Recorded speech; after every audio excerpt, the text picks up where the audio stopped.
think there's a lot of situations where people are at risk because there's a lot of people out there that are either troubled or just out to cause trouble, and having something that you can press and instantly get help, I think that's a good idea, yeah.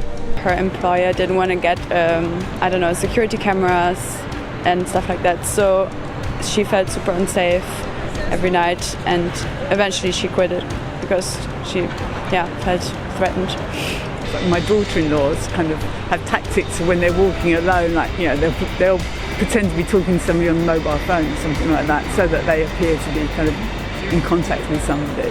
So I think, personal alarms and things like that are a good idea. We did have, and it was a young girl, I think she was 22, 23, and she was left alone with a client that came in, and they were awkward and weird and made her feel very uncomfortable. So I think all she did was that she sent a message to her line manager, who then came in and tried to sort out the situation. It was the guy that came in was just really, really strange and making her uncomfortable. So I think if she'd have had something that she could have just pressed and then we'd instantly know that it was an issue, I think that's a good thing, yeah.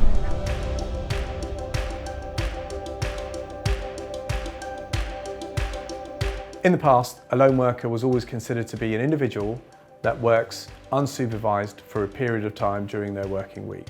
During the pandemic, the Health and Safety Exec changed that guidance and extended it to home workers. So if you are now working, as many of us have done during the pandemic, at home, you are now considered to be a lone worker.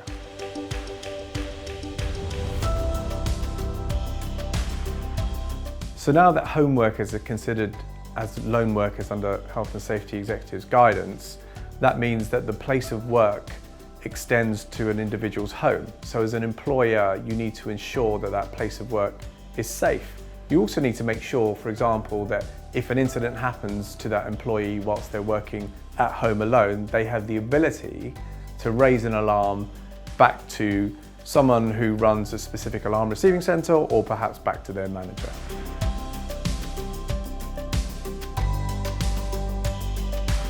So when you're working at home on your own, the key thing is that you're potentially on your own. Now, whilst the responsibility is not on the employer to ensure that the desk or the chair, the screen is at the right height, it is their responsibility to make sure that there is an element of safety and the ability to raise an alarm. In addition, mental health and well-being is a huge issue. We've seen studies come out that through the pandemic, well-being of people working on their own at home has increased significantly. So communication is key. How does an employer communicate with that home worker who's considered to be a lone worker? How do they have the ability for that lone worker to raise an alarm to say that I'm not well or I'm not feeling well? So what we encourage is lots of communication, but for employers to look at technology as ways to communicate with their employees.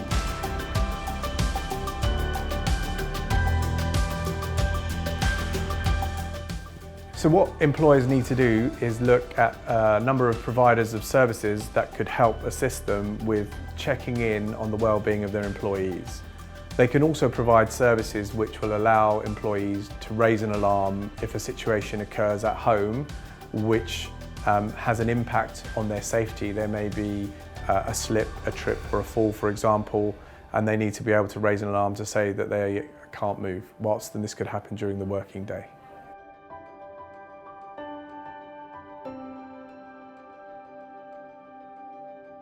So the HSE provides guidance, and that means it's not statutory, so there's no legal requirement. But in a workplace, in an office place, the employer will take a number of precautions to ensure the health and safety of their employees. And what they need to do is extend that thinking to an individual's home so that they get the same benefits and protection.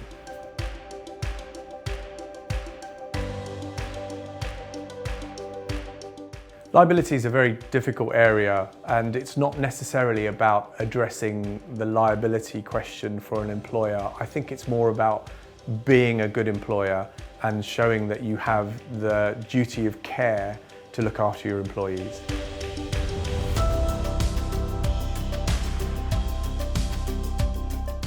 When we look at penalties, the most extreme example is corporate manslaughter charges brought against executives of a company because a lone worker was injured or suffered death due to an accident that happened while they were working alone and health and safety regulations weren't followed.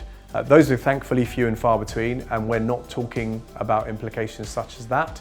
What we're talking about is just doing the right thing as an employer, thinking about your duty of care and thinking about the employee, and sometimes the fact that employees are often working not from dedicated office spaces at home. They might be working from bedrooms, they might not be taking regular breaks, and they just need a bit more human interaction and communication in order to maintain a good level of well-being and mental health.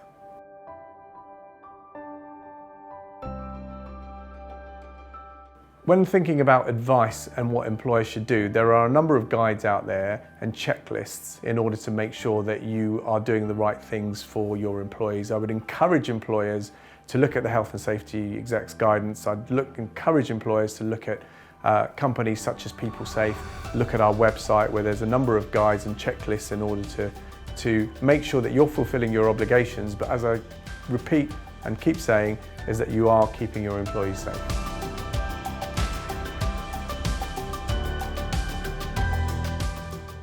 So if you are the home worker, or now what you're considered to be the lone worker, when you're at home, it's really important to check that you have the ability to work in an environment that's conducive to work. So you think about your chair, you think about the height of your desk, you think about the height of your screen so that you don't get any musculoskeletal problems.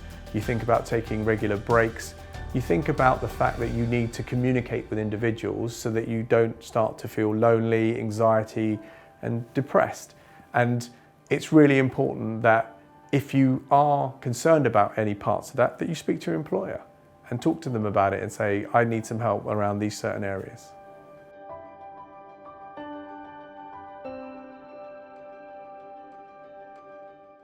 Peoplesafe is the provider of employee safety solutions through IoT connected devices or smartphone applications. What those do is give you the ability to raise an alarm to our 24/7 dedicated alarm receiving centre.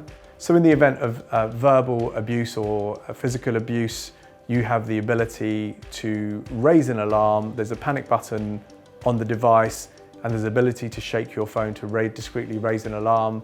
You then get a two-way communication channel instantly with our alarm receiving centre. They will monitor the situation and they can address it by calling on the appropriate blue light services, whether it be the police or the ambulance, to come to your assistance. The advantage that we have is when you raise that alarm, not only do we know who is calling, but we also know where you are through the technology that we use called What 3 Words. And that means we can provide that critical information, for example, to the police, that saves them having to gather that information. And we act as a triage service, meaning that when you depress the alarm, you get the best possible outcome.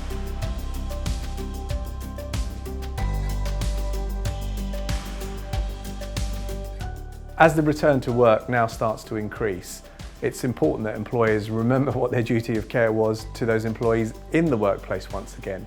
And whilst we're talking about individuals who aren't actually considered to be high-risk lone workers, and normally those lone workers would be security individuals, HGV drivers, the fact that we have employees back at work, they could often be travelling during the course of work, during the day, to visit customers or visit site, and the duty of care does extend to those journeys whilst it doesn't extend to the commute.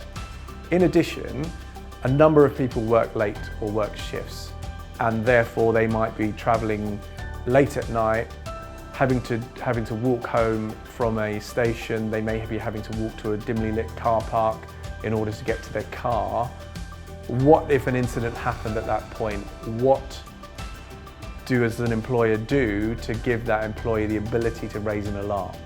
And I would ask and stress that employers think about all of their employees now and not just their high-risk lone workers.